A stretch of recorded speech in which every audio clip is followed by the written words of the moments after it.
Okay. Tell me when we're ready. Yep. Good. Awesome. Thank you everyone online for joining us, and in the room in person, we've got a nice crowd. We appreciate your patience getting started. We have Jim Miller is sick this evening. Gary is out of the country, so he's unable to participate, and we wanted to make sure we had the whole team here. We are celebrating our 2-year anniversary reception, and we're grateful to members of the community, ACPD, and county staff here to celebrate with us. So thanks for joining in online. I'll go ahead and take attendance, and then we will get into a couple of administrative things tonight. We have vice chair elections, previous meeting minutes, do the investigation review, take a break, public comment, independent policing auditor report out, open discussion, and then adjourn. I suspect we will be done a little bit earlier than 9, but we'll see how it goes. So thanks again for joining us, and we'll go ahead and get started. Everyone set? Okay. My only challenge is having switched sides of the table is now I can't see. Yeah. All right. Okay, Commissioner Montgomery. Here. Commissioner McCullough. Here. Commissioner Smith. Here. Commissioner Dean is absent. Commissioner Miller is absent. Commissioner Evans is here. Commissioner Ortiz. Here. And that's it. So we have 5 people in person. So we have a quorum. And we will proceed to vice chair elections. Gary Dean has been our vice chair to date. He has been a loyal and dedicated ally in kind of starting up all of these processes and procedures. But he did not express interest in continuing in that role. So we'll hear tonight from anyone else who is interested before taking a vote. The vice chair is elected by vote amongst the COB, where the chair is appointed by the county board on an annual basis. So we're a little bit delayed getting to this, but we had,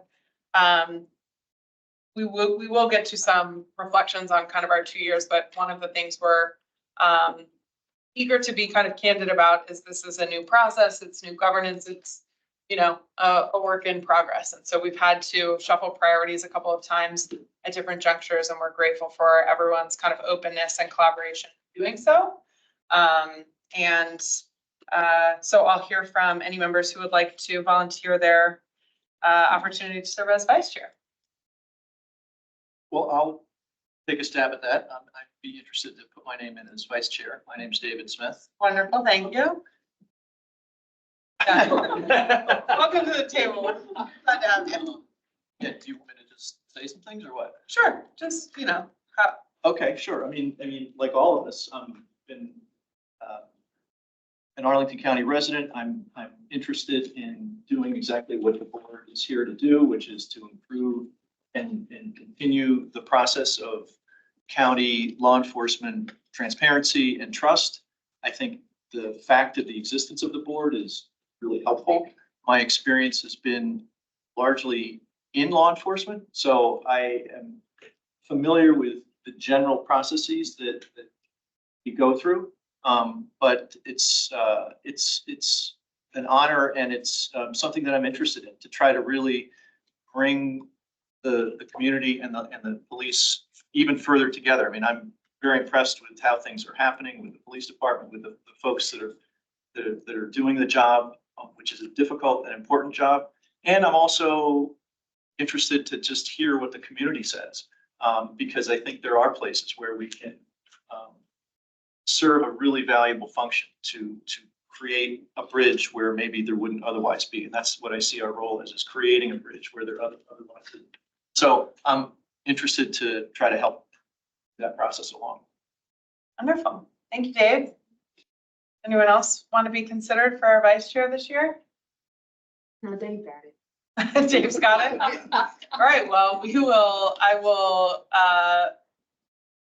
hear a motion to select Dave as our vice chair for the remainder of 2024. So moved. Do I have a second? Oh, Charles and Anika. All in favor of adding Dave as our vice chair for 2024, say aye. I'll say for myself. Yeah, you can vote for Dave. Any opposed? Any abstentions? Wonderful. We will be sure that Garrett and Jim get a chance to weigh in on their very, very likely equally enthusiastic support. Thank you. We appreciate you stepping up. It is additional kind of time and effort, but it's been really rewarding. So maybe actually just before we get started, I want to give everyone a chance to share with the community members online and folks in the room kind of what this opportunity, kind of has brought to you and what you're hoping to bring to this opportunity as we kind of go about another iteration of an incremental process. So Dave, if you feel like you have more to say, please feel free. Otherwise, I do want to give everyone a chance to kind of reflect since we have had such a nice reception furnished for us by our dedicated and talented staff. Lisa? So I'm going to talk about the thing I always talk about, data. Great. And well, first of all, this is an issue obviously that I care greatly about. I grew up in the South Bronx. I can assure you we did not have a good relationship with the police. I have relatives who've had bad relationships with the police, but my relationships with the police have always been good. And I just felt that at the time that the board was stood up, there was a real rift in the social contract between ourselves and the police, and I wanted to help to bridge that and make it better. And I'm a big believer in data and analysis, and I think that there are ways we can use information to better inform the choices we make and our understanding of what's working and what's not working. So that was always my thing. And I can't tell you how much I've enjoyed working with this group of people. I think it's amazing the people they picked and how well it's worked, and the dedication is like unbelievable, and Mummy's fantastic and Ian's great. And we couldn't ask for a better group of people. So I could, and we love ACPD and the partnership. So it's been great. Thank you. Like Lisa, I grew up in Brooklyn near the notorious 75th precinct, so I definitely did not have, so definitely did not have a good view of the police, especially in the 90s. But to be able to sit down and be able to do ride-alongs and just engage and learn the person behind the badge and their background, and then number one question I was asking during the ride-along, what made you join the force? What was it? What's your background? Where are you from? And a lot of people are from a lot of different places. They're not essentially from Northern Virginia, so they bring a very diverse and eclectic view of the world to this force, and that's what the police department needs. So I appreciate that diversity within your department and the transparency. We ask questions, get back to us if you don't know it, or you're able to provide it to us like that. So I do appreciate the exchange and the ability to communicate with you without having the what they call it, the it's a term that some saw on social media, like the wall of blue, the blue wall. Blue wall. Yes, blue wall of silence. I don't feel that with you guys. Now, hopefully the members of the community don't, feel that as well. I know that y'all do. Do you still do coffee with the chief? Yes. So those type of events, that's what's my interest, is engagement with the community. We're all stakeholders at this. And we just have to work together instead of being each other's enemy, because we're not. And thank you to Mommy and Ian. I know Ian gets tired of me calling him for the simple thing. So thank you for being patient, and everyone else on the team, because it is truly a team effort. If we thought ahead long enough to make, kind of the fun awards, we would definitely give Ian the award for fielding the most phone calls. Yes. Thank you. Thank you, Ian. Charles. So I kind of touched on, what brought me here and what I continue to learn about when we were talking last meeting. It's about us being co-creators in the relationship that we want to see. A relationship that at its heart is based on trust. But unfortunately, when that trust leaves, fear sometimes takes place. And not just on the community end, but also on the policing end too. And it's what we can do to rebuild that. And what we can do to make that stronger, because it's not so much about the ability to interpret an existing policy. I mean, it's about those policies themselves and where those policies can be interpreted in a way that reflects the fact that fear has crept in where trust should be, and what we can do to make sure that the interpretation of that policy leads to recommendations in policing that will help rebuild that trust on both ways, between community and police, and between police and community. And I do so from a lens of, that relationship with the police. We talk about relationship to our neighborhood, and my relationship with the police is quite personal because I am the son of a cop, and so I understand. I understand what it means to wonder who's coming back. I get that part, and I get then why there is a necessity in having the policies that allow for the vast myriad of situations that can happen out there. But also, I intimately understand why we have to balance that. Because again, when fear creeps in where trust should be, that's when we have actions on both ends that don't give us the strong community relationships that we want. So it's great. I continually learn, and I continually hold out hope that we will be strong co-creators of what we want to see out of good policies, out of better interpretations of policies, out of new policies, so that we can have in that trust-filled relationship between not only community and police, but police. Thank you, Charles. I think I have said this before in my own work. I have a lot of oversight in engineering. It's obviously a different process, but it can be anything from a real drag and a nag and somebody just kind of, pulling at your, I's and making sure you've dotted your T's, and it can also be a really kind of collaborative way of building better outcomes. And in engineering, we deal with lots of implicit bias and a lot of incidental neglect. And so I think that there is a lot of value in kind of creating a structure that brings together different perspectives. I think a lot of what we've been able to do so far is open conversations where we can increase mutual understanding. So I think that's largely our purview in the meetings of these conversations, right? Is that we have a lot of work to do to continue building out our institutional capacity and maturity and our operational, it is, I think that all of the members of the board would agree that this is not yet a frictionless or seamless operation.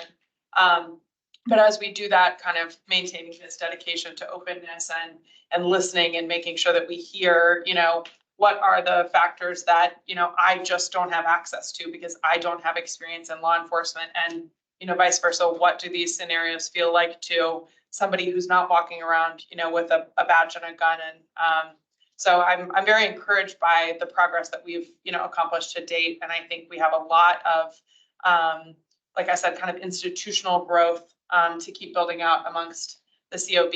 And in that regard, we are very, very lucky and delighted to have Lemmy and Ian supporting us. I wish that there were 3 of you each, especially this week and last week. But I will be grateful and blessed to have you as we do. I'll welcome any comment from y'all. Definitely. Appreciate all of your reflections and your collaboration with Ian and I, and we share in our appreciation of all the work that you all put in. And we, love to do anything that we can do to support you all. I'm just immensely proud of all of the stuff that you all have accomplished over the last 2 years.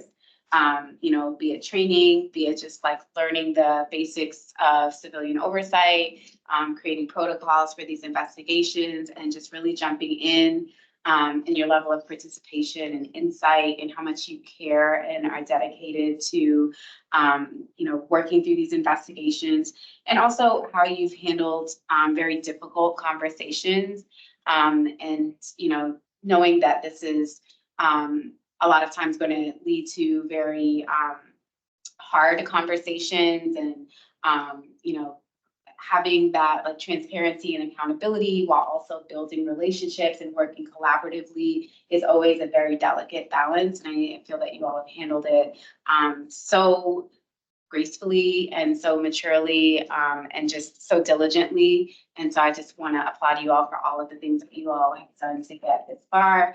I'm just honored to be working alongside of you and looking forward to being change agents and continuing on with this work. Thank you. I'll keep it short. I'm happy to take your phone calls whenever, especially. Really grateful not only for all of you, but also for just Arlingtonians in general. It's a very engaged community, and I think that's extremely important. I'm grateful for our partners in ACPD who are always willing to not only have these conversations with us, but also work out behind the scenes with things like data or other conversations that we've had. So I'm immensely grateful for everybody here, all the work that you all do. And Anika, you in particular, are always happy to take a phone call. Excellent. Anyone from our in-person contingent? Sure, I'll say a couple things. I say it all the time because I truly mean it. I think the key to successful policing is with the community that you serve. And the partnership is key, just as this partnership is key, because, I've been in Arlington Police for 32 years. I'm proud of it. I think we do really good work. It doesn't mean we can't be better. And I'm very open to that too, because I think there's always room to grow. And I think the way we grow when it is with the community input. When I first got this job, I had a series of conversations across the community in different places. Simple questions. What do you think we're doing well? What can we do better? And what are future priorities? And I had the same conversations with every group in the police department, and they lined up very closely, the comments. And I think that it's important to continue to actively look for areas where we can do even better. I think we do well, but I think there's always room to do better. I mean, so, and the only way you get there is through the conversations. And, we have a lot of interactions with community members every day. I'd like to say we're perfect and we're going to get everyone 100% right, but I'm not going to say that. I said I'd like to say it. So I appreciate the input, the opportunity to share the Arlington Police, who we are as a police department, because I think every agency is different. So, and you've all been incredibly receptive to learn who we are, and that's very much appreciated. Yeah. Thank you. Do you want to add, Albert, Todd? I'll start first, and I didn't mean to cut you off. So it's, here's what I have found over the last 2 years or so, is that every time that we have a conversation, whether it be difficult or easy, I am learning as much about you all and the community and getting that perspective, as I'm sure that you all get when I explain something. Hey, procedurally, this is the way we do things. I think the very nature of your questions and the questions that you have provide me an interesting perspective and helps me rethink the way that I think about law enforcement in general. So at a personal level, I will say that I have found a lot of benefit personally from having these conversations with you, being able to hear your perspective and your concerns, because it does allow me to sort of get a better sense of what those concerns are, what those trust concerns are that are affecting the community and maybe outside of law enforcement, right? So I live in a small circle, but it's nice to be out there, and I try to as much as possible. So with that, thank you guys. Thank you. Well, I think for me, I think that kind of summed it up, that we're all from different places, and most people aren't from this actual area, who makes this Arlington community so special, in my opinion. And I think it's also what made it welcoming for me, coming from 1,200 miles away from it. So not having family here, and each person you meet somehow or another fits into that family mold, or you look at the person, it's like my Aunt Joseph, whatever. But at the same time, I think even with my own family, you don't agree on everything, especially at Thanksgiving dinner. But it's an opportunity. It's an opportunity for us all to sit around the table, break bread, and have those hard conversations sometimes, and just respect where everyone's perspective is at that time. Thank you. We are very grateful for y'all's openness and partnership and that you show up to have conversations with us. It does make all the difference. So thank you. Okay. Having delayed us substantially, I would like to move to approval of previous meeting minutes. And then we'll do, yeah. Did everyone get the discussion plan? Yeah. We're gonna review 058. I put the minutes up. Perfect. Is this the agenda? Oh, wait, did I think you? Those blurry. It's fine. It's probably just the projector. Yeah.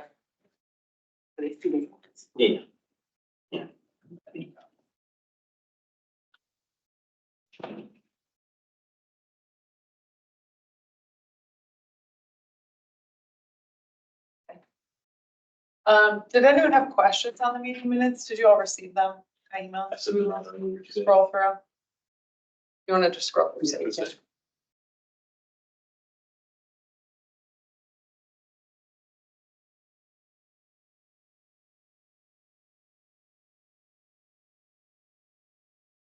I did change from by Commissioner Montgomery to Commissioner Smith. Okay.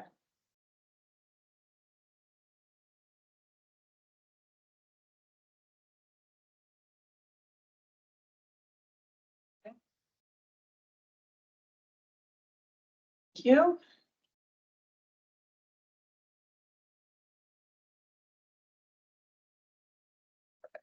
Will you just change that to Smith real quick? Yep. Okay. Any other thoughts, errors, comments? Okay.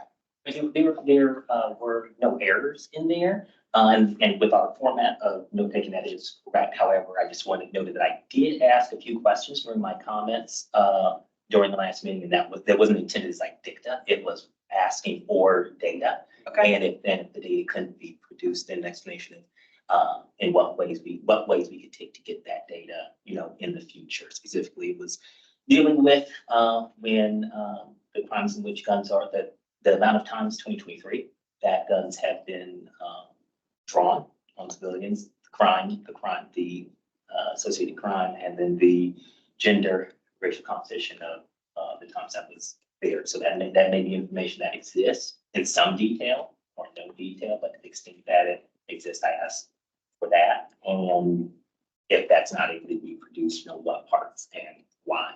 Okay. But again, the way we take Yeah. our minutes, that doesn't have to be in there, but I did want it to slip as though I was just Sure. opining on something that would be nice to have. This wasn't a request. Thank you for bringing that up. I will make an action to follow up so we can close the loop on that in communication with ACB. I agree, it probably doesn't need to go in the minutes. That should One- probably be reflected in your actual investigation report. Or- Yeah, You can list it in your recommendations, and then maybe list out the exact thing that you asked for, so that they, the police fire can respond to it. respond to it. I will hear a motion to approve the meeting minutes from March. So moved. Do I hear a second? All in favor of approving the meeting minutes? Aye. Any opposed? Any abstentions? Stellar. Okay. Next up is the investigation review. Okay. So this one is technically mine and Gary's. Gary's out. I'm gonna read the summary and then we'll go through. Well, I'm gonna read this summary. I'm gonna have ACPD and the IPA weigh in on comments before we go to kind of broader discussion, just to contextualize anything from my summary. And then we'll talk about some of the questions we have from the actual policies themselves. You all have the right. I have both of them. Which one? Okay, we're looking at 058. Okay. So this was where we had a community member allege a complaint that an officer made sexually inappropriate comments while booking into custody at the local jail. There was also an allegation that the officer lied in his case report about drug paraphernalia that was found during the arrest. when we looked back at the body worn camera footage as well as the camera footage from in the vehicle, we were able to kind of review some of the claims made by the complainant. In this scenario, there was an outstanding warrant for a local citizen who officers were able to find and detain at the Pentagon City Mall. I think from the body worn camera footage, there was kind of a positive rapport, established with the complainant during the initial arrest, but that during the process of transporting and booking the gentleman into the local county jail, the officer noted that this is kind of an awkward one to describe, but the person in handcuffs in the back of the vehicle was maneuvering in a way that appeared like something was happening, and that when they got out of the car at the county jail, that the complainant produced a pipe that he claimed he had found in the back of the car. And so while the officer was booking the person into custody at the jail, made a comment to the Arlington County Sheriff's Office saying, we're going to need to do a pretty thorough secondary on him. He pulled something out of his groin just now. So that was the basis for the allegation of sexually inappropriate comments. I think that the review of the body worn camera footage and the in-vehicle footage does make it clear that the pipe came off of this person during the transport in the vehicle. And then the only other thing that we noted was that the officer did complete a field case report, but did not record himself testing the pipe for the presence of drugs. So ultimately, the complainant was charged with possession of Schedule 1 and 2 controlled substances in violation of Virginia Code, which is a Class 5 felony. And so the relevant policies alleged in the complaint are personal contacts and accuracy of information. I'll turn it over to the IPA for any other comments you want to add or context. It's a difficult scenario. Maybe it's a little bit harder to describe. So if you want to add or reframe anything as I explained it, please feel free. No, that's perfectly fine. Maybe I'm a little more crass because I'm like, is it? But yeah, I agree with your recitation of the facts. As far as the allegations go, it was my recommendation that both of the allegations be exonerated. I found that the officer's conduct was professional through and through from the time he began interacting with the complainant until the time that they went into the jail. When they go into the jail, unfortunately, the recording ceases, and so we don't know what further conversations happened. But we did have a witness statement from one of the deputies who helped with booking give a statement during administrative investigations. I also found that witness's statement to be credible. And I also found that a lot of these statements made by the complainant in his complaint, as well as the administrative interview, to not be credible. So in weighing those factors, I was comfortable exonerating both allegations in this instance. However, I think that where I drew my focus, there was a number of kind of reflections, and some of them are recommendations, some of them are kind of broader kind of policy questions. There were 5 of them. So even though I exonerated both of the allegations, it still prompted a lot of discussion. The first one I'll start with is the characterization of the allegation as personal contacts. This is something that Captain Kim and I both discussed, and I think we have some common ground on how these could be handled moving forward. And I'll let Captain Kim speak to that in his own words. But essentially, my sentiment was that if these allegations had been true, which in this case I found no evidence to think that they were true, that personal context was too minor of an allegation to actually encapsulate what the allegations were. And I think personal contacts, if this was a different circumstance that maybe led to, maybe it was a more, it was a circumstance where there was some indication to think that some sexually inappropriate comments have been made, these allegations would not have been serious enough to actually capture that. And so I am recommending that either a separate policy be outlined for sexual harassment or sexually inappropriate comments. When I looked at the department policy, there is actual policy around harassment, but it is, I think, intended to be more about internal kind of employee to employee relations versus officer to community member relationships. So personal context, talks about degrading comments, profanity, those sort of things, which certainly sexually inappropriate comments can be degrading. But I think when you look at the serious nature of the allegation and also the level of discipline that can be imposed for that, it just would not fit the bill, I think. And there should be some consistency in how we look at these allegations. Like, it should always fall under a certain category, and then, obviously you decide whether or not it's sustained. But I would caution against doing a case by case basis to determine how they should be categorized in terms of allegations, because there are more serious ones such as conduct coming. And so I think if there was reason to think that there may be some merit to the claims, it could have been investigated under conduct unbecoming, which has a wide range of discipline, even up to termination. But I think that then requires you to do some baseline level assessment of the merit before you even really begin the investigation, if you will. And so I would recommend, just for consistency, that we go in with an allegation that gives you a broad range of discipline options if the allegation is sustained, but also it does not cause you to make any sort of initial assessments about the credibility of the allegation before the investigation is concluded.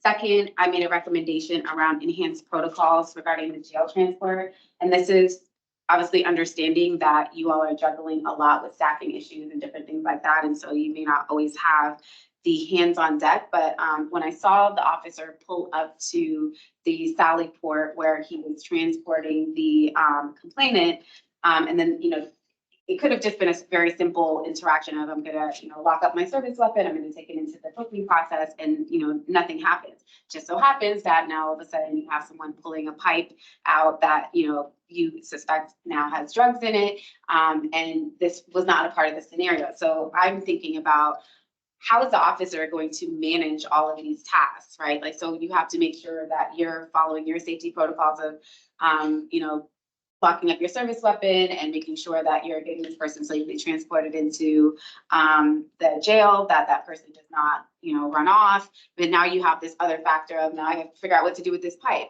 And so the officer just takes the pipe and puts it in his front seat. Ideally, you would have taken an evidence bag and put it in the front seat and sealed it up and what have you. And there would be time to actually do those things. But I don't think it's fair to say that he would have even had time to do that, because literally he's trying to figure out, what am I going to do with this thing, while also trying to manage getting this person inside of the facility. And so, I was thinking of officer safety as well and task management. It would be ideal if a situation like that happens, there's some way that you could radio for either someone inside of the jail to come and meet you to assist with whatever is going on, or, backup comes to assist.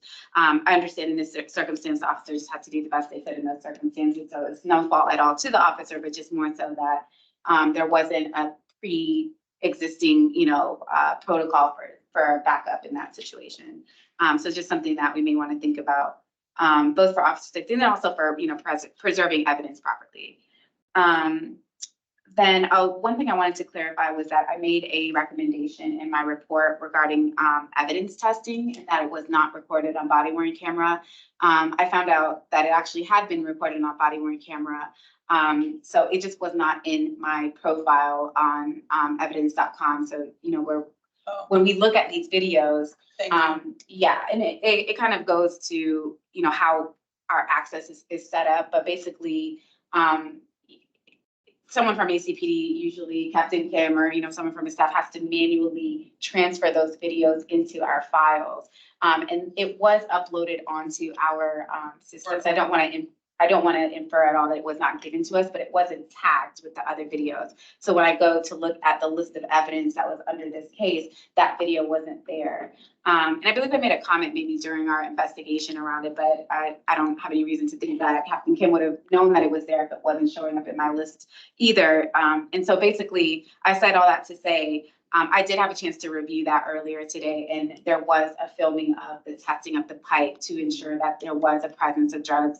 And so I was able to confirm that that too was accurate in the incident report. In my report, I did not opine on the accuracy of the report as it pertains to the drug testing because I couldn't see that and verify that. And then I also made a recommendation that evidence testing or drug evidence testing specifically should be recorded on body-worn camera for purposes of authenticating whatever the test was. And so I actually don't know for sure. I'm assuming that that is part of the regular protocol, but if it is not, maybe you can opine on that. But it was done in this case. So I just wanted to clarify that as it pertains to my report. The other two concerns I had were kind of just more of this kind of broader policy discussion, right? So I said earlier that I felt like this officer's conduct was professional, from the time they began interacting with the complainant, making sure that he was comfortable while they were checking the warrant. I thought that was commendable. I thought that, taking the time to take back some of his items to the vehicle instead of them being thrown away at booking was also something that the officer did not have to do that I found was really nice. And I just think, the soft skills and the level of professionalism and humanity that were displayed were commendable. I did, though, have a little bit of pause about just the way in which the interaction began. And we don't have video of it, so I can't say exactly how it happened. But according to the statements during the administrative investigation, it was a situation where the complainant was trying to wave the officer down there at Pentagon City Mall, and he's trying to wave him down, I guess, because he's having issues getting into the parking garage. And it's fair to say that the mannerisms may have been a little bit strange or something of that nature, just given what we did see on the video. That's a possibility. But essentially, he was asking for help trying to get into the parking garage, and the officer said that he was, I guess, like talking too much, or just like his mannerisms were kind of strange, and then ran his tags. And that's what started this whole arrest process. And I think that there's something to be talked about here, which is that, we want to be mindful of how many times we do that. Obviously, officers can run anyone's tags that they want to, but just balancing that with, community policing and building community trust. People in the community, it's going to diminish trust if people in the community feel like they cannot ask for help because they may be criminalized, or their tags might get run, or it might cause an interaction that they did not anticipate. And in this situation, it seemed like the initial interaction was asking for help. So, I think you have to balance that, obviously, but in this situation, that might be something that we would want to reflect on. And then finally, I raised in my report, this concept of this person, was suspected of having a pipe that had methamphetamine, and they were charged with possession instead of the paraphernalia charge. And the difference between that is a felony and a misdemeanor. And it might also be fair to say that this person may have a drug problem based on, how they were acting in the during the interaction. So the question that I raised was just, is that a fair practice of, overcharging for a felony instead of a misdemeanor, especially when there is an indication that this person may have a drug problem. And I think that was kind of coming out in the interview with the complainant, where he was talking about having difficulty getting a job because of the charges that he was facing and different things like that. Ultimately, I think, they were able to work it out with a plea deal, but, I think it's just a question of, is that how we want to be approaching the situation from the onset in terms of equitable community policing? Those were my comments to that. So again, very clear exoneration for me in terms of the actual facts, but definitely raised a lot of larger questions. Thank you. Very, very helpful context. I always appreciate your help, and I do want to let you know that it's Oh, thank you. I will be excused. She's so good at her job. We don't want her to forget to eat. Captain Kim, do you have? Yeah, so I'll just start off with this, and Mummy and I have talked about this particular case several times, and I just want to start out with the the areas of just overall common ground. So I think if you look at her report and our report, they're very similarly written. The findings are sort of universally aligned, and a lot of the recommendations, I guess, holistically and on principle, I would say, yeah, they actually do make a little bit of sense, with the caveat of maybe there's another explanation that I can provide or some sort of additional context. And I want to go through these 5 things that she's listed out. And so just to be like, hey, that's a great idea, but here's where we're at right now and something else to think about. And so, and when I go through that, I'll obviously, if you guys, if either the chief or the chief generally have something to add, I'll certainly open up the floor to them. But let's start with number 1, which was sort of this allegation of personal contacts and why was it associated with this particular incident, especially for something that was alleged that's pretty egregious, right? Someone makes a very sexualized comment, and then, why is something minor like personal contacts attached to it? And Mummy brought it up at her point, which is personal contacts is not the only allegation that could fit with something that someone who does something like this. Conduct unbecoming is an allegation that we would use for something that is serious.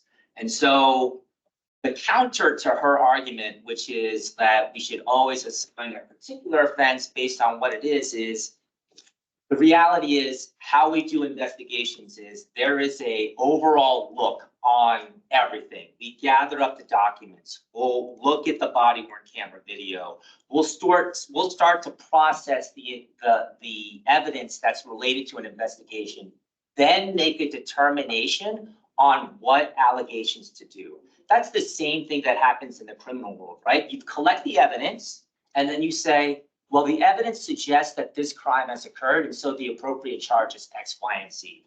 This is basically how we do administrative investigations too, which is I'm going to look at all the evidence, the body worn camera, what was said, the credibility of the complaint, the credibility of the officer, and then say, this is the appropriate allegation for this particular complaint that's been lodged against this individual. And in this case, that was done, right? All the video was reviewed, all those things before we call in the officer, which is the final step in an administrative investigation. We need to be certain that the allegation has been appropriately levied and that is the appropriate allegation, that we are noticing the individual, right? So that's not to say that, again, if there was any inkling that this actually took place, that cube or conduct unbecoming wouldn't have been the allegation that was presented before that officer. And so there is merit to doing this case by case because the investigation, the evidence is reviewed beforehand, before we get to the point where the officer is actually interviewed. Do you either of you have anything to add to that? Okay, so Can I ask one yes, follow-up question? absolutely. Or would you rather do that at the end? no, absolutely. I guess to me, Mummy's recommendation dealing with the fact that there may be a gap for sexual harassment being kind of lumped in. That's, I don't know if there's like any kind of best practice or guidance on that at all. So I'm just asking the question because it does seem kind of characteristically different than like being rude or disrespectful or conduct unbecoming. No, it's not characteristically different than conduct unbecoming. Okay, I haven't seen that And then, policy. and Mummy alluded to, which is conduct unbecoming is a very significant charge that someone can be terminated for. So it is a serious offense. And if there is merit to that allegation, that is the appropriate charge. It has the widest bandwidth of discipline that can be associated with. That's not to say that personal contacts cannot go beyond what the progressive corrective action guideline shows, because as you look in part A of that matrix, based on the aggravating or mitigating factors of the incident, the chief always has the discretion to go beyond what is listed in that matrix. And so just because you see something doesn't mean that there won't be an aggravating factor. And what I'm telling you is that if there was merit to that allegation, personal contacts would not have been given notice to that officer. That officer would have been noticed on conduct unbecoming, which is one of the most serious charges that we can levy against a police officer and could result in their termination. That's helpful. Thank you. Let me add just one thing. Yeah. You know, we try to gather as much as we can before we interview the person who the complaints about. That way, we don't have to do multiple interviews. And the law does require us to give them formal notice of what they're being investigated for. And that's what Albert's explaining. But that doesn't mean this has happened where if we're doing the interview and something changes, we pause and like, oh, give you another piece of paper. So, I mean, that too is permitted and happened, but we have to come up with something in the very beginning because the law does require us to give any. Notice. Okay, very helpful. Can I ask one other question on that? Please. Have you done an allegation relating to sexual misconduct with the member of the public under conduct unbecoming? Does that come up a lot, or is this kind of rare where they? I want to be careful how I answer this. I will answer that with, that would not be an unlikely scenario. Okay, yeah, that's what I was. Okay. It doesn't occur a lot at the end. Oh, no. Yeah. Yeah. I wouldn't think so, but.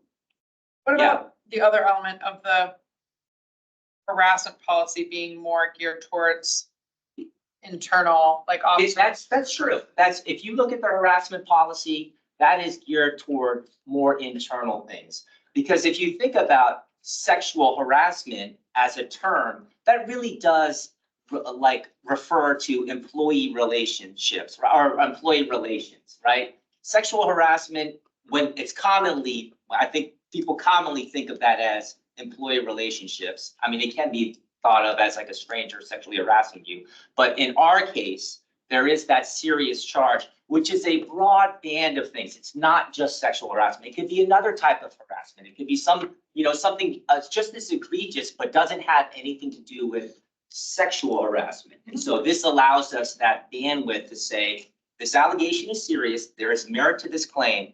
We are going to notice you on conduct unbecoming. Again, one of the more serious charges that you can levy against a police officer. Thank you. Any other questions? Thank you. Okay.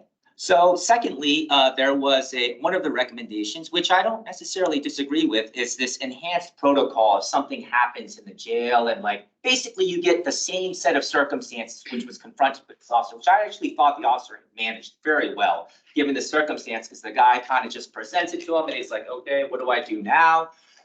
The protocol, what I would have liked to have seen is, if you're dealing with two things and you can't divide your attention, you need to do one thing at a time and you need to deal with the priority of the tasks at hand, right? So doing multiple tasks at the same time will end up resulting in probably maybe some unsatisfactory outcomes. What I would have liked to have seen in this case, and I'm not Monday quarterback because I actually thought he handled it very, very well, is take that pipe. There is an open car door right there. Stick him back in the cruiser, shut the door. Let's deal with the pipe now. He's resecured. Okay, so that's an easy way to manage that incident. I can now have a little bit of time to get whatever it is I need to do to secure this thing that I have in my hand, right? So he hands it to him. Thank you very much. Have a seat, sit back down. Let me close the door. Now I can just take a break and pause and think, okay, now what do I need to do? What is my next step? And it just gives you like a half second to think about it. Again, I'm not faulting him for that because confronted with the same set of circumstances under that same sort of shock and awe of the thing, I would have likely chosen the same thing. However, there are ways to manage that without calling for additional help, calling for additional assistance in something. So maybe perhaps that is a way of managing that call a little bit differently, which would have resulted in maybe a slightly different outcome. Anything to add on? Yeah, the only thing I would just add is I do agree and I get the concept. We do have protocols like if we're transporting somebody who's particularly violent, that we might ask for a deputy to come out or send a second officer to booking to make sure that the transition from the car to inside of booking is smooth and uneventful. It's just not something that we have a day, at every transport process to have a second person there, so, I think we have to look at other options, when Albert explained, I mean, I have run into that, a long time ago where something came up in there and I just put it in the locker with my gun. So I think we can continue to have those conversations. I think that, but I just wanted to point out that we do have protocols, and if it's somebody who's particularly agitated or violent, that we would definitely make sure we have somebody there. A second somebody there. Yeah. Thirdly, there was this idea that body worn can't, Real quick oh, before I'm you sorry, move on. I didn't mean, I'm sorry. Because, yeah, so for a situation where, the recommendation is there's exoneration, but there are little things where you can say, you know what, maybe you want to, if this situation comes up again, Yeah. I would recommend taking this action. Yes. So there's still teachable moments in it. How are those teachable moments conveyed if there was no official disciplinary action when they hear that? Great question. And those teachable moments are conveyed by the conversations that occur post-interview. And so those conversations can occur, and those conversations can, I'm happy to have that conversation with that officer. So those are conversations that we have. And this is a good officer who actually has a lot of experience and skill, and you can see by his professionalism and the way that he deals with it. He is a very good officer. He's an excellent police officer and a model officer at that. And it's just tweaking these fine little tiny things and framing it in a way that I'm saying, hey, I completely understand. Kind of like what Mummy's report did, is like, hey, there's a lot going on. I completely understand why this happened, but maybe something to think about in the future. It's that same way, it's that same conversation, because that allows that individual to receive it per se. So it doesn't have to be discipline. Right. That sort of allows us to tweak some things, something minor. It's, especially if it's minor, that I think is more effectively done through a conversation and a follow-up, meeting with that individual to say something to think about. Hey, maybe this, and they might be like, yeah, I never thought about that. That's probably a good option. Maybe I'll try that next time. And so, yeah, no, I'm done. So one of the things that we press upon, it's been done probably way before my time, is our roll calls are meaningful.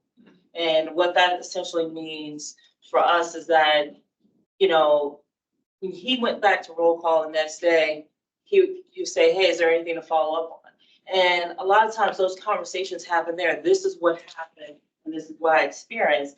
And other people, or it's a learning opportunity for maybe more junior officers, and it's an opportunity for more senior officers and the supervisors to speak to some of those things, to discuss, hey, this is what I was faced with. What do you guys think? What are some other options you can consider? I can't say that happened in this particular instance, but that is something that happens very often. Another opportunity is, it doesn't particularly have to happen on your shift and how we communicate. It can happen on another shift, but it's an opportunity for us to reflect on what took place and consider more options. And that's when I say meaningful roll calls. That's what we have in terms of just simply conversating and going through that. We bring in a lot of times other entities to come in when they're speaking about certain things, or speaking about a case, reviewing that case from beginning to end, how we got there, how the prosecution went as well, and understanding things that we learned from those situations as well. So with the formal is, would there be space for something kind of more systematic to be in a letter that also says, okay, you're exonerated of this, and here's some notes? Is that possible? So we do that with our staff now, in terms of following up with some of the things. Hey, maybe a better officer presence and how you, and very much so clear direction when you do A, B, C, D. Right. So that is something that we do, and we put that also in.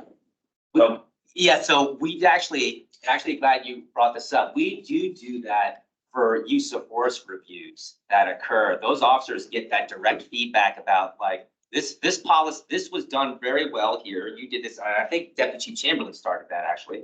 This was done very well here. This is some areas maybe to improve on, and that officer gets that letter. Okay. And it's very thorough. And actually, I caught my staff doing that. Well, I didn't catch them, but they were doing with letter today, and I just happened to look at it. And I mean, Deputy Chief Chamberlain is to take credit for that, because that was not done in the past. But that clearly, that feedback is driven down to the officer there. And so the answer to your question is, like, is there space Because they will get an exonerated memo from us. Is there space for that? Yeah, absolutely. There's space for that. So But you're saying that you don't do that regularly? No, Unless. not in writing, but through conversations, yes. So when it's use of force, it's in writing. Yeah, Yes. use the person in writing. If it's some other things, I may put additional comments in there. My captains who review before me, they have comments in there and all those things now, because one thing that took place, before me and Albert's time is those comments were made, but it was never like formally printed to understand the views on the reason why Right. those things were important. Right. And I just, for myself, I found there being a piece of a void that we're saying all these things, but we need to be able to communicate it, because if we need to address this in the future, we told you. And it may not be a critical thing, but it needs to be said and it needs to be directed. We can't be passive Yeah. to that stance. So that is something that I'm very passionate about. I think we all are. And I will say, I think it's been well received from staff in those same conversations, because those same conversations regarding those responses are part of those meaningful roll calls as well. And I think that's very helpful, because you're always learning and there's new things that are associated with technology that a lot of times that we find in those pieces as well.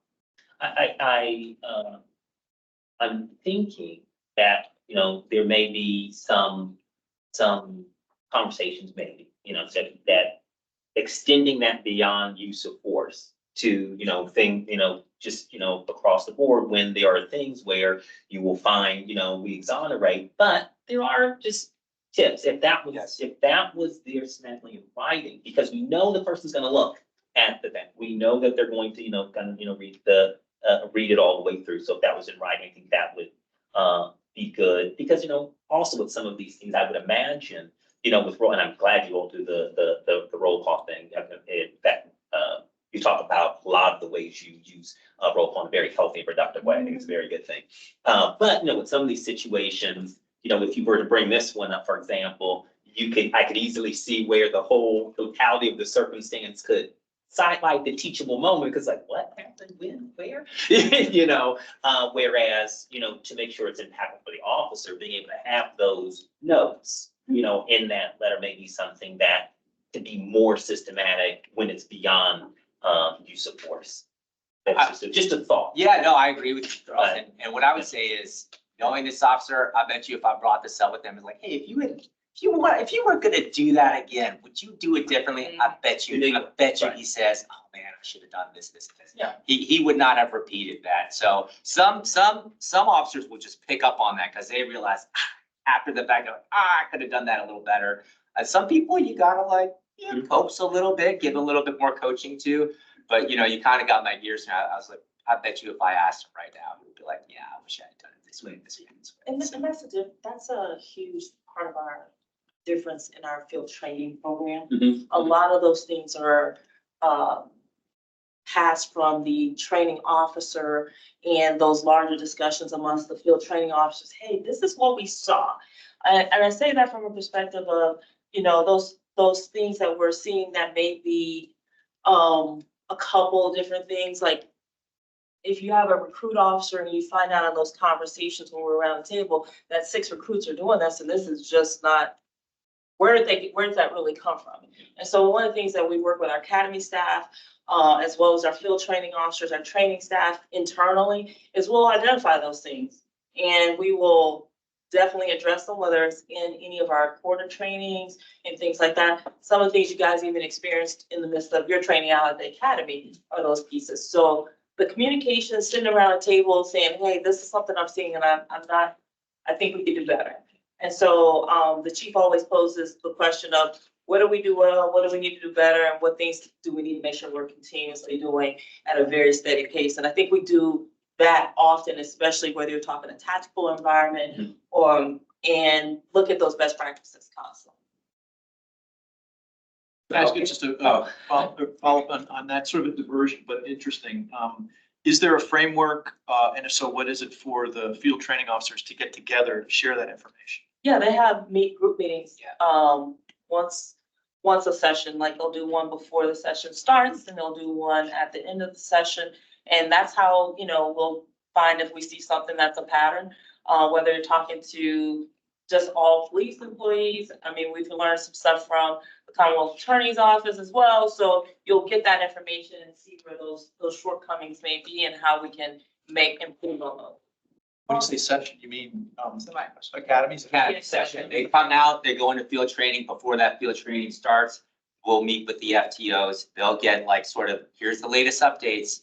And then, you know, here's sort of the things like to focus on for this session. And it's also a matter of, you know, I think we probably can all agree that, you know, everyone has different ways of learning. And understanding different ways of learning, identifying where that person's strengths are in the style of learning.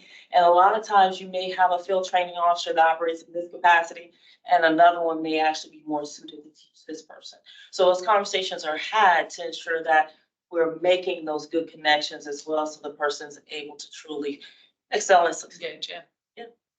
And policing is so important that you have, it's like, honestly, if people were looking at our jobs every day, 3 or 4 people like assessing what we're doing every day, you know, I mean, honestly, there'd be things that we could improve on, all of us, but because policing is, you know, this interaction with the public, it's important. But, so I appreciate you're having that process in place.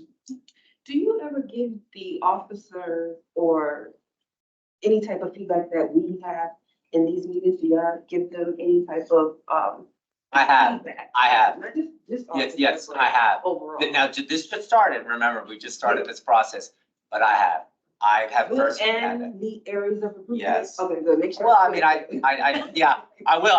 Now that you say that, I'll make sure that it's good stuff too. But I have provided feedback. Okay. I do think that's a point in that, you know, as the process grows, we can do that more broadly, like we have, you know, regular town halls in the police department, we go to roll calls. There's opportunity to share a little broader than just with officers who are involved. And I think that's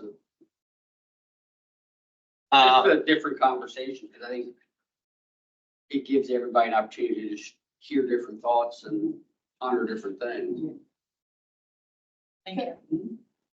So the third recommendation that I'd like to talk about is this evidence testing on body worn camera, and that officers should be encouraged to do that. And this is where I am in line completely with Mummy, which is, yes, we should encourage our officers to, when possible, obviously, there might be situations where that is simply impossible for whatever environmental factors, that we should continue to encourage our officers to capture those moments on body worn camera. And in this case, you know, it was captured, no big deal, whatever, but he actually, you know, and like I said, he's a squared away officer, he's very professional, so he kind of like, he knows the deal. He's like, I'm going to capture this on body worn camera and do this. And you can see he makes a very concerted effort to be like, here's my camera, you know, here's the test, like while I'm doing, yes, he like makes a very concerted effort to capture this. And yes, that's just good practice. That is, when possible, absolutely, 100%. So, anything to add on that? Okay, What might make it not feasible?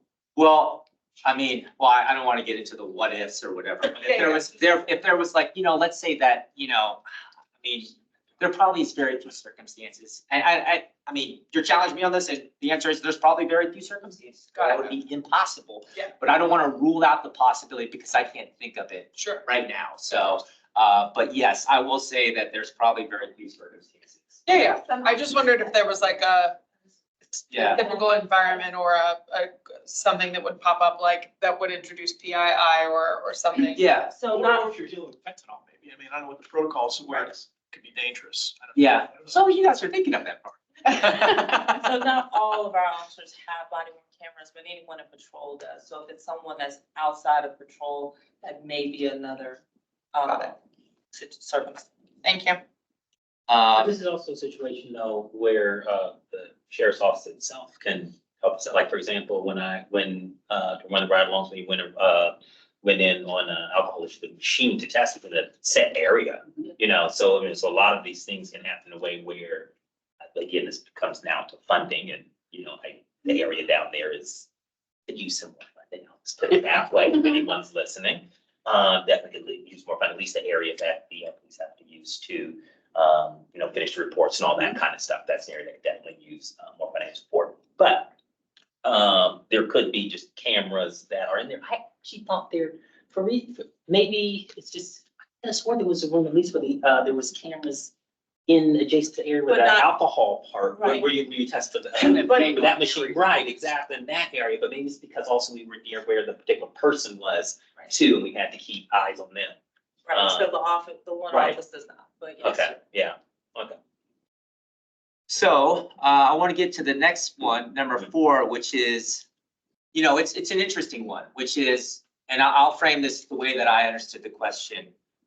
The perception that the public would have if every time you wave down a police officer, they are asking for ID and checking your warrant status because you're tire flattened. I understand that, and I'm very sensitive to that, right? We can't create an environment where you are afraid to ask us for roadside assistance because you think that you're going to be, hey, give me your ID. What are you doing here? Blah, blah, blah, blah. If someone is asking you for assistance, provide the assistance first. That's how we engage with the community. That's how we build trust.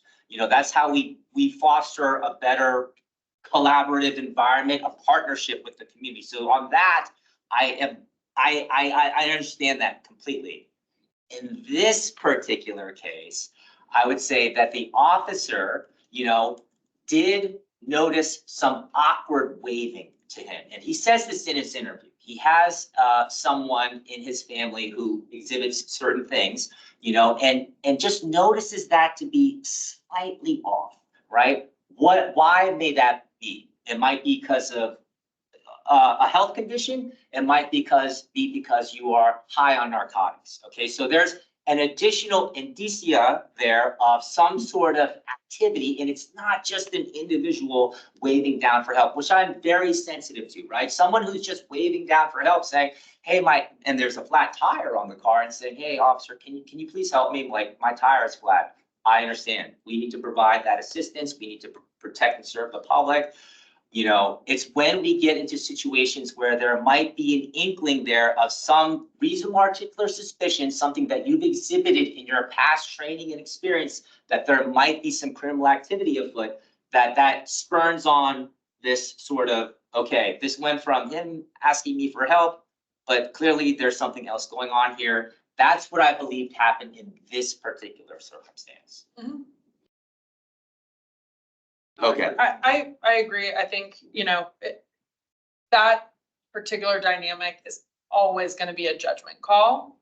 But I do appreciate you reflecting the sensitivity that we want officers to be available for help, and that, figuring out kind of how to, I don't know, going back to, the last case where we're going through, like, what is the threat of harm to self versus the community, kind of understanding that dynamic where, I don't know, that's kind of where my mind goes. It's like, is there some kind of training based threshold of like where we need to intervene in some situation where somebody is on narcotics because they're a threat to themselves or the community versus, I don't know. I see what you're saying. I think what it boils down to is, and I can probably, I commute home to work, and, I live in Arlington. I drive from the police station to my house every day, and probably once a month, I will have to stop and help a motorist. Either their car broke down, they got a flat tire, they're lost, they don't know where they're going, et cetera, and I have done that every time. And the number of times I've asked for identification or I don't have a computer in my car, is 0. I just don't. They're asking me for assistance. I'm providing that to them, and they're going to be on their way, right? And that has happened several times. But some of that is because there was no indicia, and I'm an experienced police officer, of some sort of criminal activity. Was not suspicious that they were doing anything criminal. They just needed some assistance. I remember one time I was driving home from 66. I just gone from Costco. So I have literally like $500 worth of groceries in there, and this person broke down, right? And they broke down, and they were out of town. I got him in my car, and they needed a fuse for a Mercedes. They needed a fuse from safe, so I took them to an auto store that I just happened to know where it was. I said, I bet you can buy that fuse there. I drove them to an auto store, then we had to circle back the other way on 66 because the ramps don't line up, and then we circled back around, and this is with groceries in the car. So, you know, it's not, and the whole time we're just chatting about where he's from. And I'm so bad, and I'm like, hey, you better take care of this. This fuse may fix it, but you may also break down again. So you better think about this. So I said, no, I'm gonna go straight home. I was like, it's probably a good idea. So, and we just chatted the whole time, and that was it. And then he went out, thankfully the car started, and then we parted ways, shook hands, and I'm sure he was very thankful that I drove him to the auto store and then brought him back. But those are the kind of experiences that we do, I think, on a daily basis, have with citizens that I just wanted to point out, because that was a lived experience for me. And it was, you know, it was a little bit cumbersome because my wife is like, where are you? Like, it's taking so long. Like, I'm taking a guy to the auto store. I'll be right there. So like, I mean, those are the kinds of things that I think do build community trust. Can I Yes. just make a comment on that? I think, you know, it is having, you know, have many conversations with you at this point over the past like year and change, you know, and having gotten to know you, that is not hard for me to picture you in that scenario at all. And there's often a lot of times where, you know, I'm looking at something that I wish had been done differently or just either had been done or hadn't been done. And I could think to myself, and even in conversations with you, I'm like, I could see you handling that situation differently. In this situation, the officer said that he thought that the person was suffering from maybe some sort of like neurological disorder or some sort of mental health issue. And it wasn't until the very end when the guy pulls this pipe out that he started to suspect him of being high or some sort of like drug activity. He said When he tweaking. has a drug. He said, I thought you were tweaking. He thought you were, he said, yeah, I thought you were tweaking back there, but I thought that in his report and his investigation reflected that his initial assessment of him, and I think that's supported even by how he was handling him, was that the person might have had a mental health condition. So if we're just approaching it from that perspective, I think there is a concern that he could have just been running his tags just to be running his tags. I don't know that to be at all true. And that's why I'm not pointing it to this specific officer, but just a general conversation, which is that going back to what I said about you, you know, it may be your practice that you don't run people's tags when they're asking for help. It might be another officer's practice that they run everybody's tags all the time. And that doesn't, I'm wondering like, how do we kind of standardize that a little bit? I know that that is a, you know, difficult thing to kind of articulate because, you know, you want our officers to have the discretion to act if they have a spidey sense or something that something is off, right? But you also don't want to leave it so the latitude to be so wide that then officers can just can run people's tags or you know, criminalize people in that sense of like, you know, investigating them without some sort of standard of what you should look for, right? Because then you get into pretextual stops and all kinds of different things. And then officers may stop people or run their tags for just, you know, a variety of different reasons that may not align with what we would want to see from community policing and the standards that you articulated earlier, which I think are like it's the right approach to how you would interact with members of it. How do you standardize that? How do you teach that? I think what you did is you hit the nail on the head. There's so many different circumstances, and the need to create this sort of wide range of discretion for officers is incredibly important. But how we do this is how we sort of message this out to the officers is to ask them, what are you there to do? When this person waves you down with a flat tire in their car, what is your purpose at that moment? Why are you there? And it may be I was there initially to change this individual's flat tire, but quickly I realized blah, blah, blah. And so, yes, how we capture that in a policy and how, but yet still allowing the wide discretion that officers need in order to do basically, you know, intercept criminals who are up to bad things. You know, we're happy to have that discussion, and I'm happy to have that discussion with you, you know, and continue to have that discussion with you in the future. Yeah, my comment was I would like to be able to talk more about drugs, not specifically for this purpose, but I think to me, the perspective that sticks out of my head is we do have national and local kind of historical inequities around drug use and like criminalization of people in vulnerable situations. And that's why, to me, I'm curious about, you know, and I think, Mummy, this is your fifth one, so maybe you're gonna address kind of the decision to charge felony versus misdemeanor, where, you know, one piece of information I'm aware of is that I am aware that a lot of drug addicts credit police intervention with, you know, their driving, you know, the initial impetus for a driving force to get help.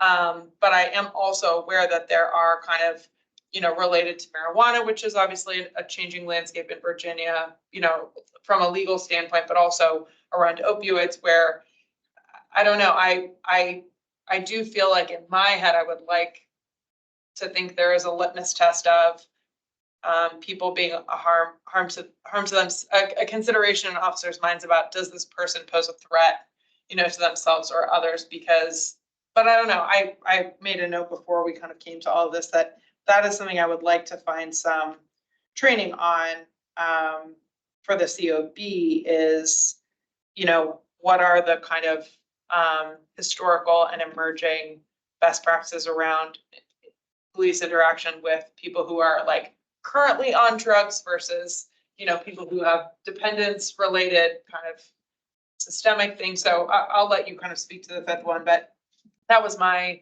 kind of itch about this distinction of felony versus misdemeanor is, you know, in this instance, I do commend the officer for having a very, very matured professionalism that allowed them to make a positive connection and sustain, you know, constructive conversation, and to empathize with him kind of throughout the whole initial part of the conversation and the circumstances he described as being troubled. I really do want to acknowledge that in this conversation. I think that was very positive and it stuck out, I think, to all of us from the very beginning. But I'm curious if you have additional comments and for your input on the felony versus misdemeanor charge.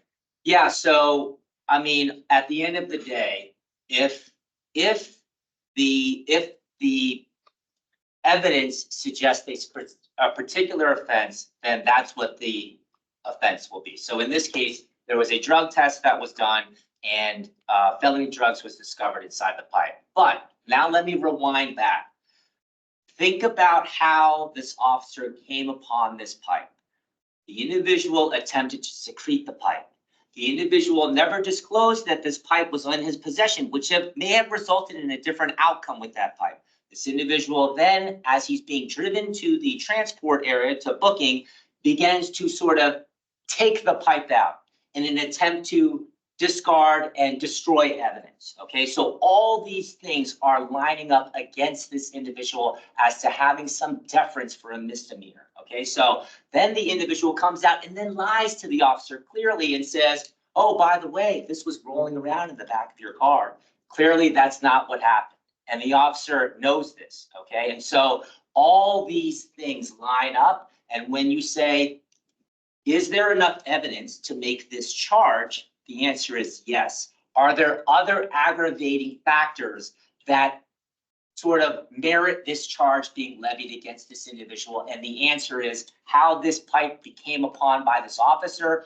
Those are the aggravating factors. This was not just a willy-nilly decision that the officer chooses to do.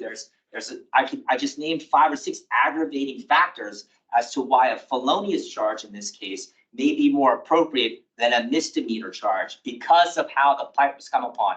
Now, if the circumstances were different and the situation played out that this individual said, oh, by the way, I have a pipe on me. And maybe there wasn't a difference. Ultimately, that's the officer's decision, but then I would be having a harder time justifying why this laid out and played out the way it did because of the aggravating factors that, you know, brought upon this pipe to the officer. But wouldn't that also be, sorry, go ahead. Oh, I'm a bit confused because I thought your earlier comment was that the officers are instructed to charge the most that they can. That's But not- you said that there was, but now we look at factor. So can That's you not- clarify? Because Yeah. then I misheard you. So Yeah, no, what should I have heard? that's not what I said. Okay, That's not what the investigator said. okay. So No, that's, no, I'm the investigator. I'm saying what I heard, what I thought that I heard you say is that with that, the practice was. no, to I never charge said the the- practice. I said, Okay, when you look at evidence. Yeah. And if that evidence equals that crime, then that's what that crime is. But then I said, let's take it back. Okay, so that was a way of me saying, can you charge in this case? The answer is yes. Right. Can you? Not Yeah. should you, Right. but can you? Then I took it back and said, let's talk about how we ended up to where we are right now. And that is this aggravating factor, this aggravating factor, this aggravating factor. And I'm not saying, what I'm saying is those aggravating factors make it easier for me to sit here and say, look, this was an individual who had an opportunity to disclose this. Right. On multiple occasions. Then not only does he not disclose it, he secretes it in his body. And then during that process in transport and booking, he attempts to remove it. And then after he removes it from his body, he makes a claim that that was already there and lies to the officer. And so all those things are aggravating in nature. So. I can understand why I can understand why that seems aggravating in a certain characteristic or in a certain light, but I mean, from my perspective, he didn't throw it at him. He didn't throw it on the ground to break it. You know, in general, he was pretty docile and very compliant the whole time. I don't know that it's reasonable to expect somebody who's dependent on drugs to not be like terrified of getting discovered and like. Yeah. I completely accept that. I completely accept that you're terrified, you're concerned about getting arrested. But the question is are there aggravating circumstances of how this pipe came upon this officer? And the answer is yes, if there are. The truth is every encounter is different. Mhm. And the officers have discretion because, you know, the factors involved in every situation need to be considered. And, you know, the discretion is a big part of this. And the police, you know, at the initial encounter, there's often a lot more information that can develop over time that the officer doesn't always have at the beginning or, you know, in the hour that they're on scene with the person. So, you know, the discretion piece, you know, is important because every circumstance is different. And, you know, I think the key is to make sure that, you know, we evaluate all the different factors and come to the best decision we can. But I think that's what Albert's saying is that, you know, every scenario is different. And we have to take the factors that we know at the time into consideration and make the best decisions. I just feel like with a wider lens, like he wasn't picked up for some other compounding, you know, like he was picked up kind of indirectly for like flagging down help. And that in the initial conversations he had, you know, described a lot of the struggles and challenges he was having. I don't know, he just seemed very docile and compliant to me. So from my perspective, it seems like there are several like non-aggregating factors that stick out much more to me than that he's lying about having drug paraphernalia on him, which I gotta say, not a situation I feel likely to find myself in, but I can't say I wouldn't do the same thing, right? Like, I don't know. Yeah, I think that gets to the question of like what you call aggravating, right? And I certainly can understand from an officer's perspective why those things would be, you know, considered aggravating. You're trying to hide evidence, you're being truthful, all those things. However, I think it's a question, and not even really just specifically about this officer's assessment, but like more on a macro level of just understanding maybe the behaviors of people who are, you know, struggling with drug addictions and that sort of thing. I mean, even if you weren't struggling from a drug addiction, I think that if you have data on the number of people who just willingly solicit, you know, evidence to police officers, that number is probably going to be pretty slim. It's probably going to be even slimmer for someone who is suffering from drugs and is already court involved and knows that they're probably going to get in some sort of trouble. And so, you know, you could look at it as, you know, this person's lying is maybe try to, you know, whatever their circumstances were. I think I recall him talking to the officer about some issues that he was having, like personal issues at home and, you know, different things like that. And maybe he was just Financial desperate. trouble. Yeah, he's just desperate. And that's all, the best thing he could come up with was to lie about the origins of this drug pipe, because I'm sure he knew at some point this pipe is gonna get discovered, so I better get in front of it. Was not the best, you know, decision, and certainly wasn't, you know, something that he credibly could have said or really proven. But, you know, I think what I'm getting at here is that sometimes people's actions when they're in those sort of circumstances may not be logical. And so maybe this is a broader training discussion around how we can assess situations a little bit differently. And even in situations where someone maybe has not been as forthcoming as you would like them to do, that you could still demonstrate the empathy and the compassion to understand that, like, some of those things may actually be a condition of whatever the underlying circumstances are, and not some sort of intentional, you know, trying to, you know, mislead the police or, you know, destroy evidence or things like that. Yeah, so and I think we started this conversation with, you pointing out the empathy, and I think everyone sort of saw that, the empathy and the professionalism of the officer. And so that definitely is not in question. I think what was sort of, I wouldn't say we diverged, because I'm always happy to continue having this conversation, is that, I can be empathetic, I can be professional, I can be just who I am, but I can still hold people accountable. And so that's sort of this balance that we're talking about, right? Where do I balance accountability with empathy, with showing empathy, right? Just because I charge you with something serious doesn't mean that I can't be empathetic, because what I'm doing is I'm holding you accountable for what you've done. And So and sort of like framing that, and like understanding both sides of the perspective, which I completely understand and acknowledging, is sort of what I'm hearing you say. And I understand that. Yeah. So just for clarification then. Yeah. Because you said this was within the officer's discretion, Yes. then are you saying then that if the officer would have decided to charge him with a misdemeanor, then that would not have been holding the person accountable? You're saying? I'm not, no, what I'm saying is, in the officer's mind, and I can't speak to the officer, so I don't know what this officer is thinking. But perhaps what this officer is saying is, I'm holding you accountable by charging you with this. And Would it have I'm been putting you wrong? where. But would it have been wrong if I apologize.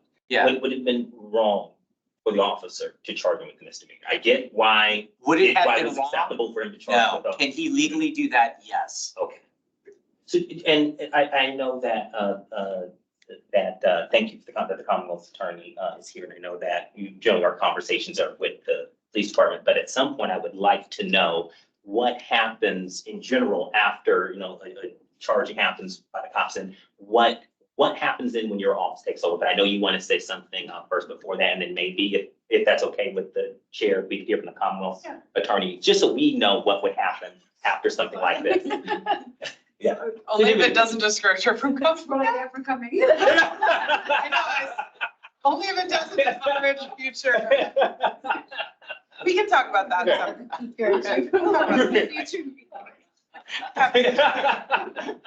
Deputy Chief Chamberlain. Yeah.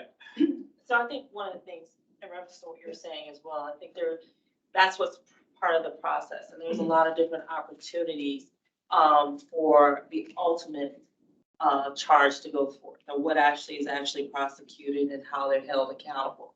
And I think, that's a lot, we talk a lot of times, and I'm going to diverge a little bit here, but we talk about the officers are having to do so many different things in terms of being a parent 1 minute to a kid, hugging, kissing, and then we're asking them to do something different. And I'm by no means that I'm saying we shouldn't be doing all of those things. What I'm saying is, I don't think we should be playing judge and jury all in the same piece, and everyone has a role, and that's where the Commonwealth attorney, not to throw person out there. She does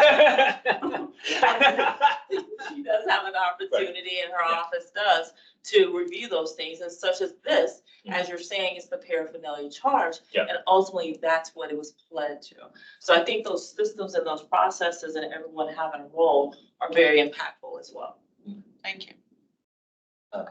So I'd like to make one more kind of note because of this investigation, but not necessarily related to it, as a bookmark for us. Person, would you like to? I'm happy to answer. I mean, look at the individual and the circumstances, and we take every case on a case by case basis, but we have sort of like overarching principles of like trying to, get to the root causes of crime so that, we're sort of deferring people to treatment, and whether it's mental health treatment or whether it's drug treatment as much as we possibly can. I was surprised this ended up as a paraphernalia charge, honestly. Like, I was thinking that this would have, but I don't know the person's history. I don't know anything about the case. I'm hearing, a person was acting a little strange and then had this pipe. And to me, that's like screaming drug problems. So like, why wouldn't we do diversion? I think there must have been something else going on. That ended up there, but like that's a classic, on those facts, that's a classic. We don't really prosecute residue cases. I know some offices spend, a lot of resources, like with like all that's left is like what you can get on a swab, right? We put those into diversion as much as possible. And then, and from our perspective, like holding people accountable means like, sending them to drug treatment. And we have a new code, relatively new since 2020, that allows the court for any case on the agreement of the parties and the discretion of the judge to send, they sort of like hear the guilty plea, right? But they don't make a finding of guilt. And so then it's like that case is basically deferred for anywhere from usually like 3 months to we've done up to 5 years. And, what we do is like, it'll be, once they've completed a series of conditions, then we'll usually just dismiss the case. In those 5-year things, it's like a step down to get to misdemeanor or a dismissal, depending on what it is. But basically, like, we're looking at things, and I'm happy to provide our guiding principles to you. They're FOIA-able and public documents. But, we're interested in trying to get to the root causes first, and then, also public safety. So like if somebody is, potentially a danger to the community, and like, that's what we're really concerned about is danger to the community, then we have like a different perspective on it. But what happens like logistically in a case is like that person, if they were held by the magistrate or held on a bond that they couldn't afford to get out on, would have been arraigned the next morning, the next business morning. You're out of luck if you get arrested like on a Friday afternoon. Especially if it's a long weekend. But if they're held, they would have been arraigned at 9 o'clock the next morning, next business day. And then they would have been appointed counsel at that arraignment. Like, we're physically present, but we're not involved in the arraignment. Because the arraignments happen smushed up in between the bonds. And you all are welcome to, at any time to come and watch some of those hearings. And they'll get appointed counsel. Usually they'll have a bond hearing the next day. And we get involved in the bond hearing. So then we've gotten the report by then, fully. ACPD is great about getting us reports. Some of the other agencies, not so much. But we assess like whether or not we think the person is a flight risk or a danger to the community. And, we'll propose conditions sometimes. We don't ask for cash bail because we don't think that you should be, like, the liberty you have shouldn't be dependent on how much money you do or don't have. Like, either you're dangerous or not, right? And then we make our recommendations. The defense does their thing, we do our thing, and the court makes a decision about whether to hold a person or not. We have we have to be able to articulate the danger in order to ask for somebody to be held. And like it sounds like my instinct, seeing just again these facts, nothing else going on, nothing else somewhere else, not on, not violating probation all over the place. Like, the instinct would be to say, okay, well, get this person, like a condition being, get this person connected to a treatment program or DHS or something like that. And then, and like, we would ask for that to be a condition of their release. We wouldn't ask to hold them. But again, that's like, I don't know who this person is, so I don't know what this person's background is. But if it were just as simple as what is described, like that's what the response would be. It's helpful to know how that process could play out. Thank you. Thank you. Okay, are there additional deliberations amongst the COB about kind of the facts of this case? Questions, nuance? Okay. Well, I want to explain our recommendations a little bit just because we have done so for similar kind of not sustained. For personal contacts, we recommend exonerated. I think that's, I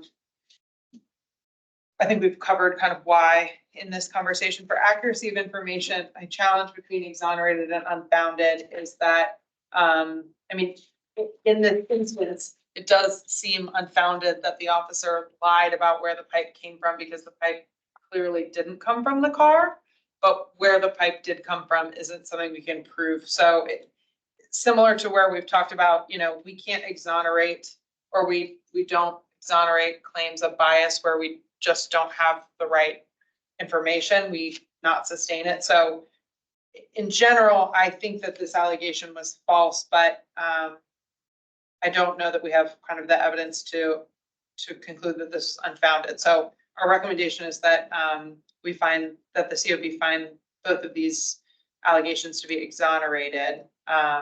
And I will hear, well, does anyone have any questions or discourse based on that? Otherwise, I will hear a motion to vote to adopt the investigation lead recommendations. I'll make a motion. Have a second? I'll second it. All in favor, aye. Aye. Any opposed, nay? Any abstentions? Wonderful. Before we take a break, because that food is still out there.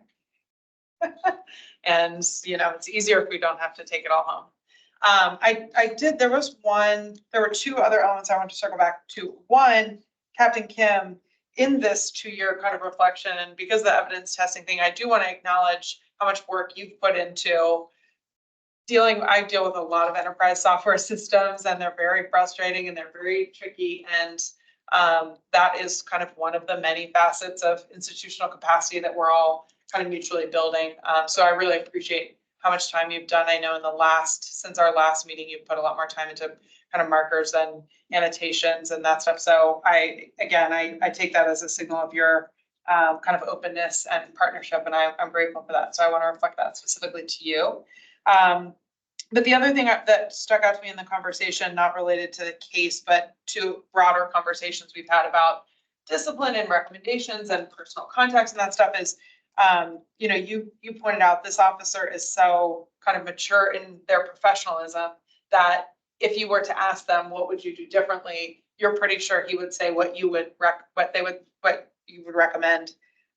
I wonder, and I think this is probably something the COB and IPA can kind of develop in some of our considerations around policy to the, what are the interview strategies that can more effectively address, for example, implicit bias, that I think asking that question in those post-interview conversations, what would you do differently in this scenario next time, is a good opportunity to explore kind of how much of their, I think we've talked a lot in several different cases about, I don't want a Monday night quarterback, you don't want a Monday night quarterback. We kind of have guidelines and policies for how do we assess what was reasonable there versus what we need to explore kind of in policy. And I guess my comment is I'm curious at what juncture that question could be most effective for folks, because, to your point about to Deputy Chief Chamberlain's point about different people learn differently, I do think that we all kind of learn better when we have the opportunity to self-guide right? Versus like externally imposed things. So I was just curious if you guys have reflections on that in your current kind of processes, and I presume that you do. Yeah, I mean, the one thing that I don't know that we've ever talked about is, when OPR does an investigation like this one where it's exonerated, it still goes to the officer's command. So they know about it, so they know what the allegation was, what the officer did. And that's important to make sure, because these are the folks that work together every day. And to make sure that if there's opportunities to learn, grow, change, do things differently, I mean, it's important that we keep those people in the loop so they know what's happening, so those things can, happen on the regular versus a one-off conversation. I don't know if we ever talked about that. That's our process before, so I want to share that with you. Yeah. I will say, I've actually heard that question asked in a number of interviews. Yeah.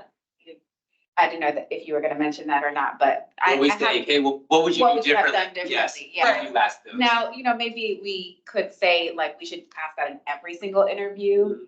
I feel like sometimes factually, it just doesn't always like flow into the natural flow of questions, but maybe that could be standardized a little bit more. But sometimes you kind of like can tell from the way the officer is asking questions that they've done some sort of introspection on what has happened. Yeah. And then you want to give them an opportunity to, share that reflection.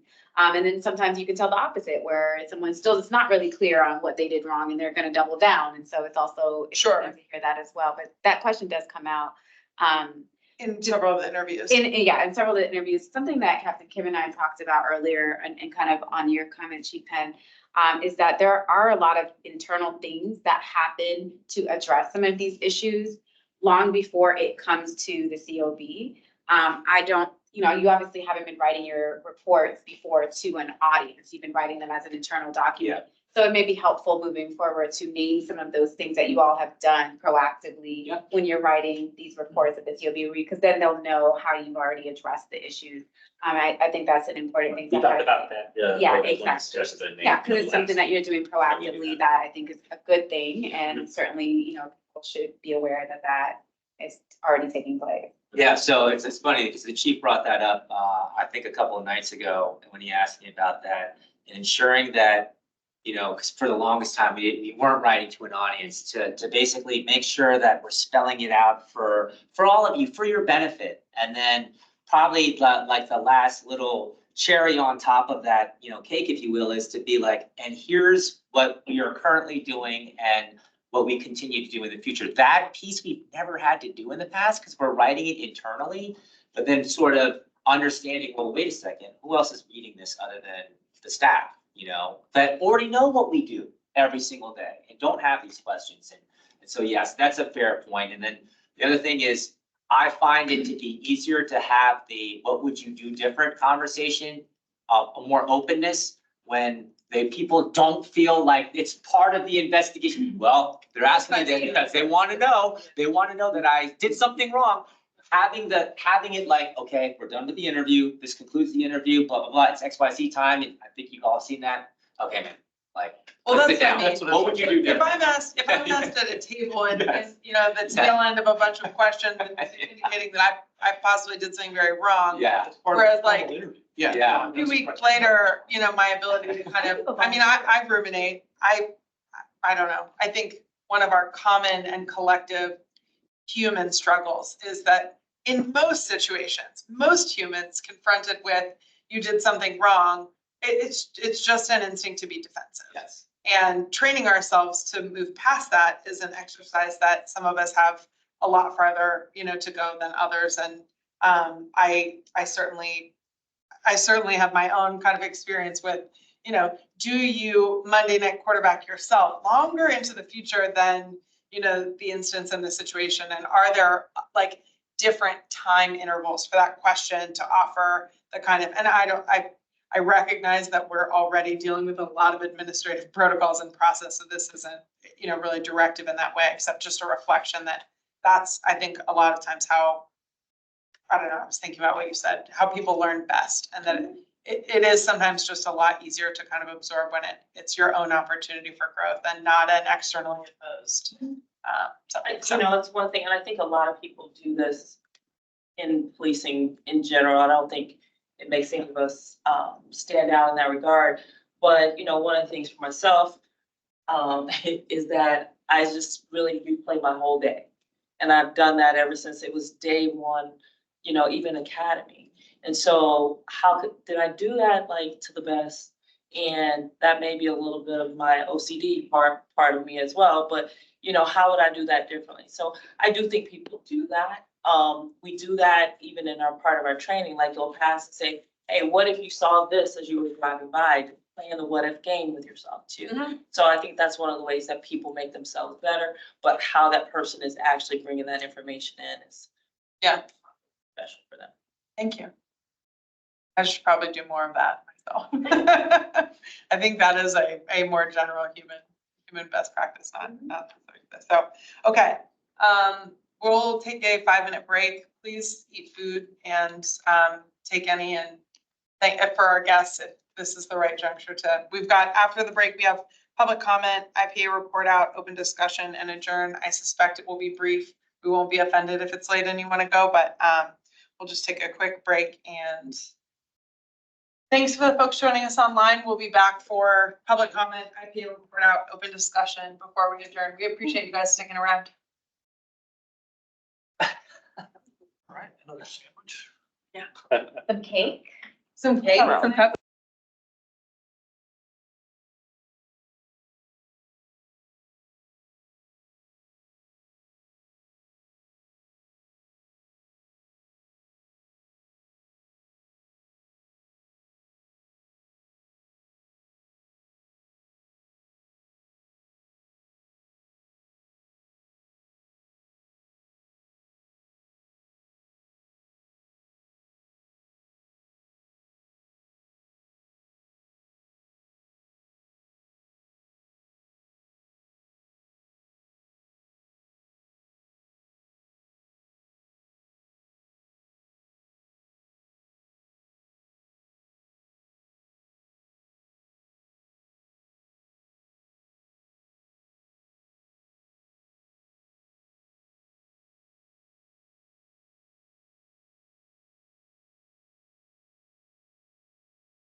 Okay, welcome back, everyone. Thank you for sticking around. Are we unmuted?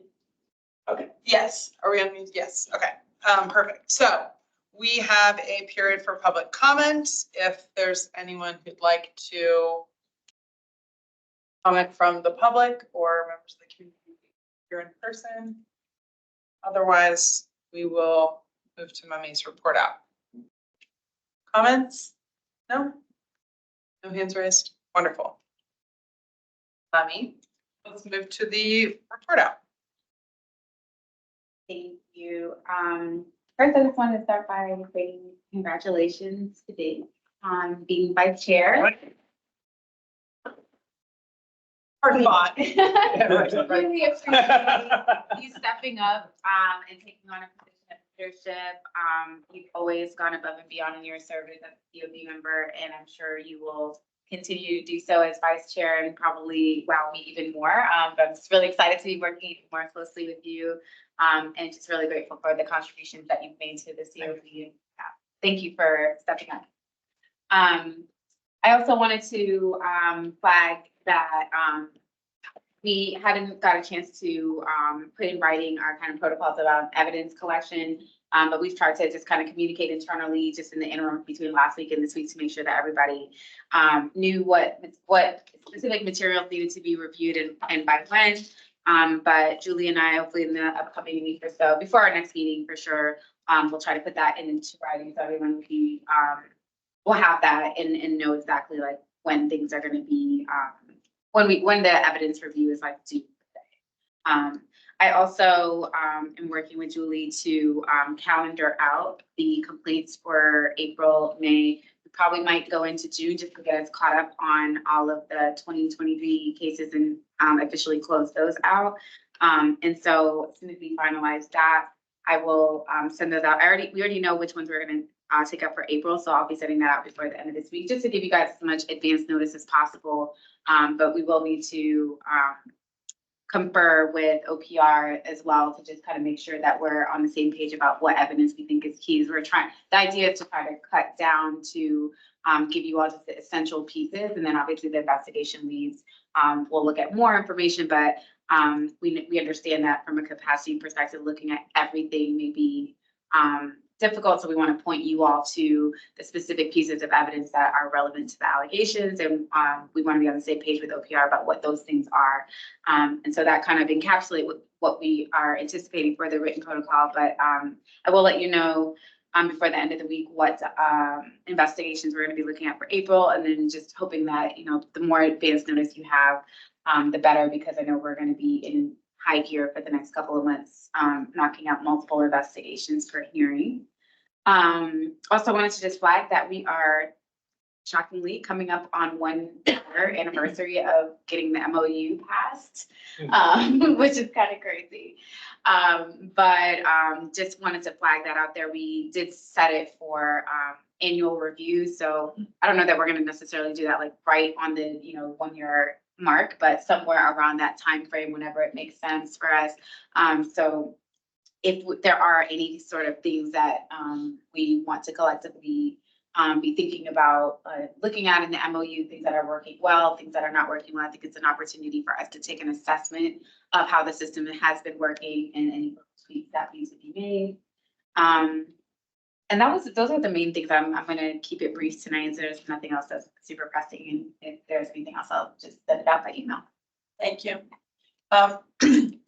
With that, I'll just kick off open discussion and say there are a couple of protocols we have kind of iterated as living agreements, and we have very constructive conversations with ACPD around this that we want to have a clear and mutual agreement, and we'll revisit things. So we are ready to put some of those things in writing, but we will still kind of be treating them as living protocols, not so that they're flexible on a case-by-case basis, but so that we are both able to come to the table with concerns or ideas and update those. So that may be something that we want to kind of like append to the MOU as a suite of kind of protocols. I think looking at the kind of chair's responsibilities, the vice chair activities, and the investigations kind of generally. I think we also have a good opportunity to do some like document management, from our side of the house, SharePoint, and making it easy for you guys to find what you need. I know